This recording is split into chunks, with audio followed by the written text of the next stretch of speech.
For the conclusions, based on the findings of the study, the following conclusions are drawn.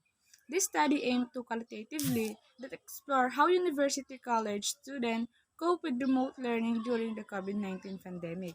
It can be concluded from the results of the students' experience in remote learning, which is unstable internet network, functionalities of gadgets using smartphones only. It can be also concluded the challenges faced by the student in remote learning, which is insufficient access to learning technology, financial challenges when assessing learning resources and technology, conflict with home responsibilities, overload lesson activities, and lack of concentration. The teacher didn't explain the lesson well because of limited time in online class. Mental health struggles. The student also employ several coping strategies in their attempt to succeed in remote learning amid the current crisis.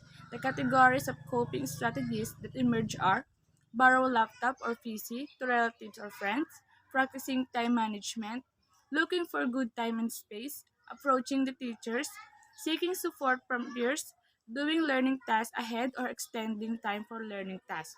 So this paper presents a contextual conclusion as far as particular experiences, challenges, and strategies of university college students in remote learning during global crises are concerned. For the recommendations, based on the result of the study, following recommendations are hereby advanced. It is suggested that formal methods be implemented at the institutional level. For instance, the government should address persistent internet connectivity issues. Furthermore, the institution should expand its student support services, particularly in terms of psychological assistance. At the university, college, department, and course levels, these services can be merged. The instructional requirements, schedule of submission, and number of activities should also be adjusted by the teacher when designing the instruction.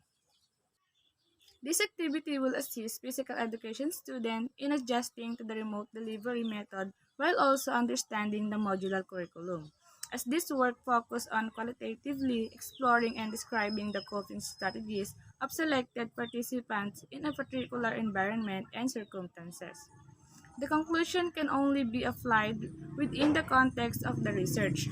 Restricted within a small sample of college physical education students, the result is not intended to generalize about the coping strategies of the population of all college physical education students. Thus, based on this constraint, it is suggested that future researchers should conduct an extension for the quantitative component through surveys and involving a larger sample in the different levels of education. This approach will provide a broader perspective as regard the coping strategies employed by the student amid challenging times of the COVID-19 crisis.